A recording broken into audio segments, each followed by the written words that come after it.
Quickly, first of all, I want to congratulate Jeremy, our cross-country team, for finishing second in the nation. What an amazing thing for them. And certainly want to congratulate Coach Campbell. Drove me crazy last night watching that, but kind of like this game. But really happy for them and excited for them to have the opportunity to play in a Big 12 championship game. So hopefully if that comes to fruition.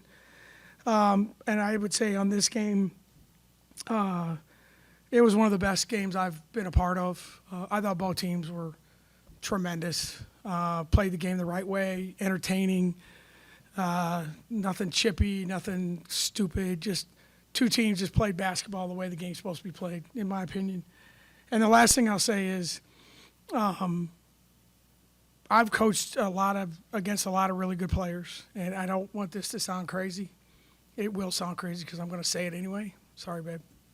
The Caitlin Clarks, and we'll see Paige Beckers. I've never had a week where I've got to see two better point guard performances than Maya McDermott and Katie Dennebeer. What Katie Dennebeer did today was absolutely incredible. I mean, we couldn't guard her. You can't go 8 for 10 from the three-point line in a shoot-around.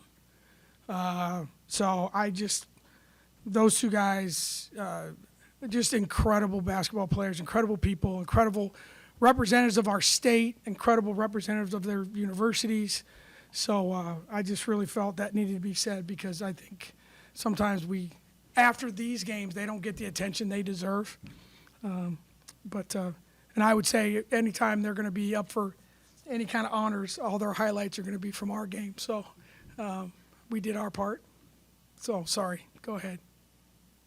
My understanding was at the end of the game, Addie kind of had the decision to make there, either take it herself or post up to Addie. Yeah, she might say she had a decision, but we all know where it was going.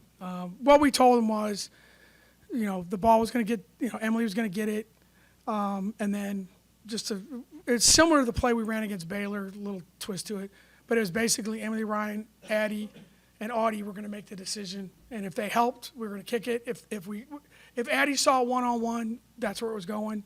I thought she was very patient in the pass. She rushed a couple earlier that they intercepted, and I thought Audie and Addie just showed enough poise in that moment to get the ball, and she made the shot. Bill, what does it say about Drake's tenacity? I guess that, you only turned it over 8 times, but they're all steals. They out-rebounded you by 11. Just the hustle plays. You guys made them too, but what does it say just about their will? No, that's a really, really good team full of kids that, again, play the game the right way.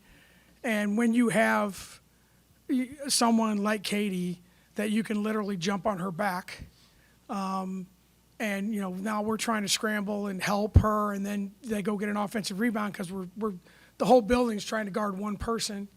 But no, they play the game really, really hard. The pace is hard to simulate. Their system is almost impossible to simulate the way they move around. I thought our scout team did a phenomenal job of trying to get us ready.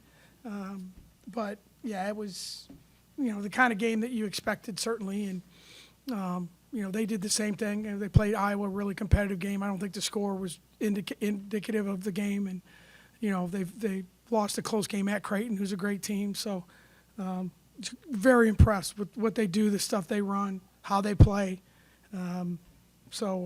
Really, we were fortunate that we had the ball last. If they had the ball last, they probably win. We had the ball last. And one more for me. I know you said couldn't defend Katie because of the stats, but she said, I believe she felt like that defense was in her shorts. That means a lot of contested shots. What does that say? You can't really necessarily fault your defense, but at the same time, maybe she throws that one up there for a plan. Yeah, no, it is. And we kind of ran into both of those with Maya and today, that they hit some really, really hard shots. But that's what great players do in the biggest of moments is they hit hard shots. Anyone can make an easy one. But I thought AJ did really well. We didn't handle some of the flare screens like we should have and could have. But, you don't play for a kid to go 8 for 10 from the three-point line. I mean, if she goes 4 for 10, that's a good day, and the game's not a game. And the other thing I would say, she hit him at it seemed like every single time we were taking a breath where, hey, it's moving slowly in our direction, she would make a play. And again, that's what great players do. And we were just very fortunate that we had enough in the tank to finish it.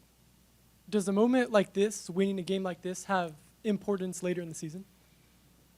I would say yes.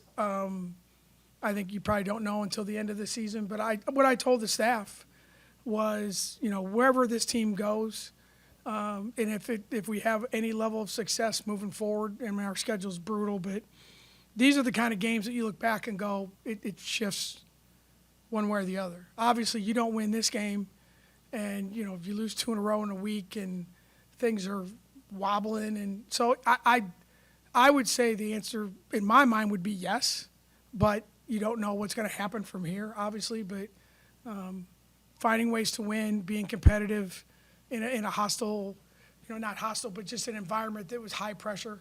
Hopefully that's a great learning tool. We learned a lot this week. Some was bad, some was good. And hopefully that'll continue but as we move forward. Coach, I think Drake out-rebounded you guys by 11 today. There was that stretch that comes to mind late in the game around the quarter. It was with all the offensive rebounds that were given. What do you have to do? I guess, did you see out of your team that led to that? Yeah, you're correct. Offensive rebounding wise, they were really good. They averaged 14. They got 11. Still too many. Like I said, we're chasing Katie around, and I think we weren't as ready to defensive rebound. A lot of it's effort. Anna Miller made better efforts than we did at times. And we got a little tired, and I should have subbed, and I didn't. I should have called timeout, and I didn't, even though my staff was screaming at me to call timeout because they were tired. And I'm not that kind of person. I can hear my dad screaming at me, call timeout, what are you doing? Call timeout. You can't take them with you, call timeout. So it's all the above. But the biggest thing was Drake's effort. That's the one thing it's like I tell our kids, like, we practice with a rebound ring. So the ball doesn't go in the basket. And I've done this a long time, too long. I've never seen a female basketball player get a rebound above the rim, ever.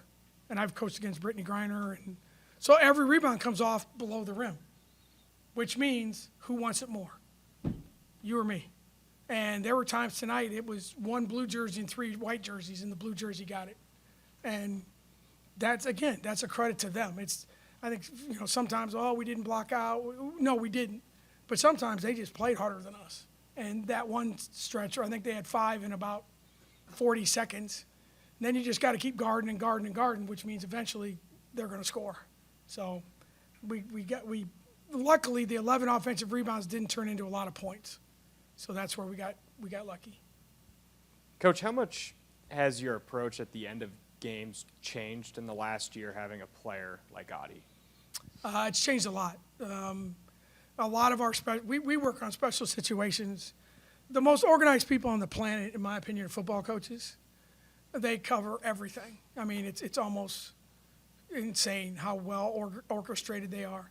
And so for us, special situations like special teams. And so to have someone like Audie, how do you want to guard her? B, she's a great screener.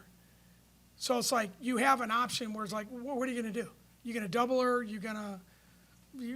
Whatever it is. So, no, there's no question that having someone like that, it's not just gives us the opportunity to throw her the ball.